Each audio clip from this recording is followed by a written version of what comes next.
To understand why Square has so dramatically shifted the direction of the series, we need to delve into Japan's current gaming landscape.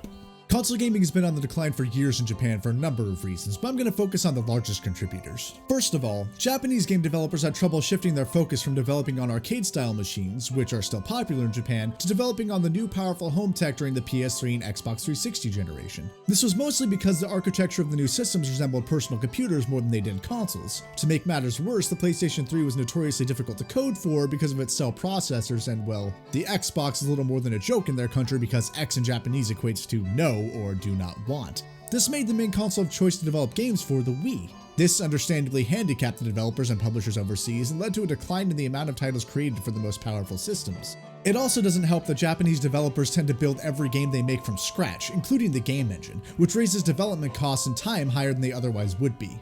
And this is where the infamous Japanese game drought of that generation stemmed from. And it coincided perfectly with the Western development explosion at the time, as Western developers were already proficient with programming for PC-like devices, because the PC has always been a large gaming market here. Now we get to add in a bit more of Japanese culture. When it comes to games, people outside of Japan have always been at least somewhat accepting of the oddities and styles of games that are developed there, mostly because that's where console gaming really took off in the first place. Let's not deny the impact that the original Nintendo had, and the fact that the majority of the system's library was Japanese-made. Unfortunately, Japanese gaming culture wasn't nearly as fond of what the West produced, and never really took to the games that other countries were developing, often referring to them with a slur that I dare not attempt to pronounce, but essentially equates to the same basic tone and meaning as when people refer to anime as Japanime.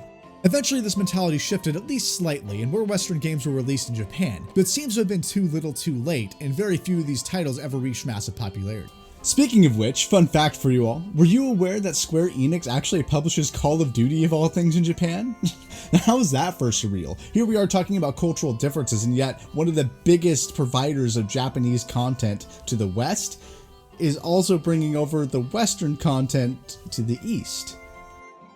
The development troubles and fan reception of consoles was only half of the problem, however. Due to their fast-paced lifestyle and often long commutes to school and work, Japan moved away from home console gaming to that of handhelds and eventually smartphones. This is why we still see so many Japanese games being developed for them instead of home systems. The most obvious example of that in the West being the Vita, where we're getting a smorgasbord of Japanese RPGs. The effects of this shift have been seen all over, with one of the most drastic examples being the near bankruptcy of Capcom a few years back. See? Everything weaves together into one large tapestry. Anyway, Square's noticed this decline in console interest, as have most people in the Japanese gaming industry. It has even been claimed by some outlets that the success or failure of Final Fantasy XV itself will determine whether or not consoles remain relevant in Japan, and as of this video, that is yet to be determined, but it'll be interesting to see how it plays out. That is a lot of pressure to put on one company's shoulders, which is why Square Enix decided to turn their attention to the Western audience for Final Fantasy XV, and also why so many of their current games have been copying the gameplay stylings and everything that's even remotely popular, in an attempt to cash in while almost completely ignoring the very things that made them famous in the first place. I speculate that this is also the reason they suddenly deem it important to go through with the Final Fantasy VII reimagining, but I digress. Fact is, one thing led to another, and now Final Fantasy XV has more in common with Far Cry than Final Fantasy. After all, it's incredibly important to remember that turn-based games don't sell. I mean, it's not like the third best-selling video game of all time is an RPG series. Now, that'd just be crazy. I'm just gonna let that image linger over there while I remind everybody that Final Fantasy is the 10th best-selling video game franchise of all time, making it the second best-selling RPG franchise of all time. And it's done that up until now by remaining true to its roots and staying turn-based. It's frustrating to see history repeating itself so swiftly. Square is jumping at shadows and creating their own biggest problems.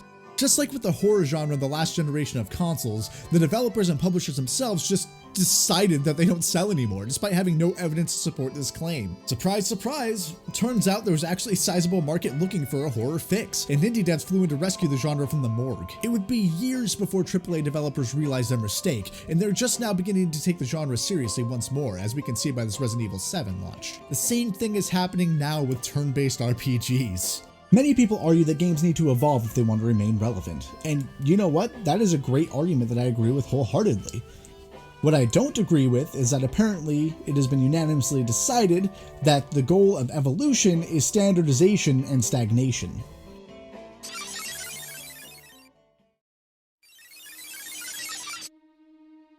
When designing a game, there are two key questions that need to be asked, and when the game is properly developed, it's easily determined by both the developers and the people who play the game. These two questions are, what kind of game are we making, and what's the goal with this game? Try taking a step back from Final Fantasy 15 and answering those two questions. Anything? Let me help you out with what I determine the answer to those questions are. The second question is easily answered. The goal of Final Fantasy 15 is to make a lot of money, and we'll get into that portion later, but for now let's focus on the first question. What kind of game was Square making? Well, clearly an RPG, right?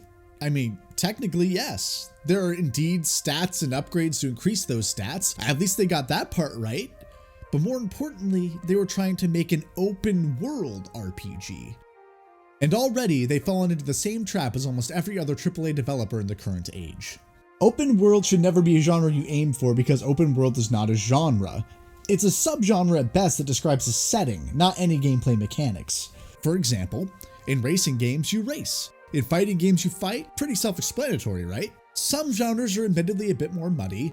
What do you do in RPGs? Well, that depends. Action RPG, turn-based RPG, Western or Japanese RPG, but even then, the common element is all of these games focus on the progression of a character or characters and are primarily stat-driven. By the loosest definition, that is the core gameplay of an RPG. Yes, we could argue this for hours, but the point is we're looking back at the original games like Wizardry and compare them to the games that are coming out now. That is the key defining thing, whether people want to admit it or not. Now, what is the core gameplay of an open world game? What is the mechanic of an open world game? I mean, I suppose some people could argue exploration if you really wanted to push things, but how long can exploration alone keep a game interesting?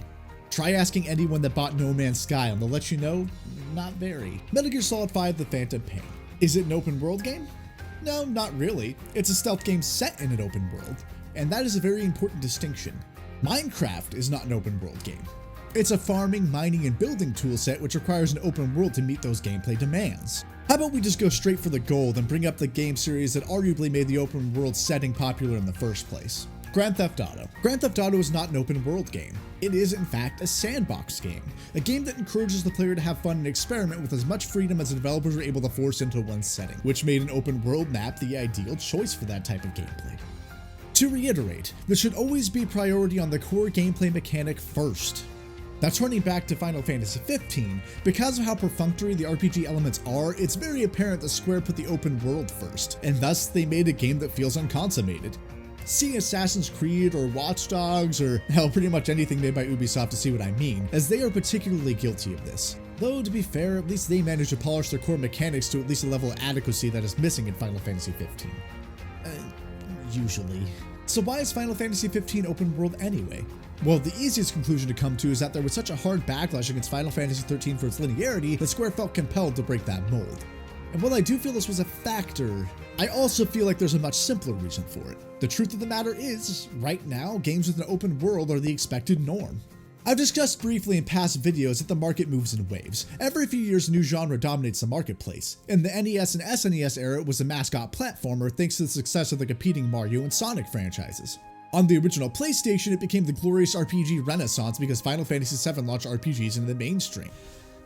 Those were the days. After the explosion of creativity we saw during the PlayStation 2 era, the Xbox 360 and PS3 became home to a lockstep army of military first-person shooters that have just truly begun to wear out their welcome if current sales figures are anything to go by. And finally, we've reached the present, where every game that wants to be taken serious as a big-budget title has to have a huge open map. Watch Dogs, Assassin's Creed, Shadows of Mordor, Infamous, Mad Max, Grand Theft Auto, No Man's Sky, The Witcher, Metal Gear Solid 5, Skyrim, Fallout 4, The Crew, Dying Light, Saints Row, Just Cause 3. Some of these games actually justify their open world design, while others most certainly do not. Final Fantasy 15 did not choose an open world setting for artistic or gameplay reasons, as is very clearly evident by how closed off the second half of the game becomes. It was made that way simply because they thought it's what people wanted. The game's map is a decently sized landmass with nothing of substance to do in it. I mean, sure, there are a handful of dungeons, thank God they at least got that part right, though honestly they feel more like dungeons that were supposed to be part of the main story. But because the story was cut so short, they just threw them somewhere on the map for players to discover. The rest of the map is filled with an oh so exciting mix of pointless fetch quests that have you looking for things as mundane as car polish.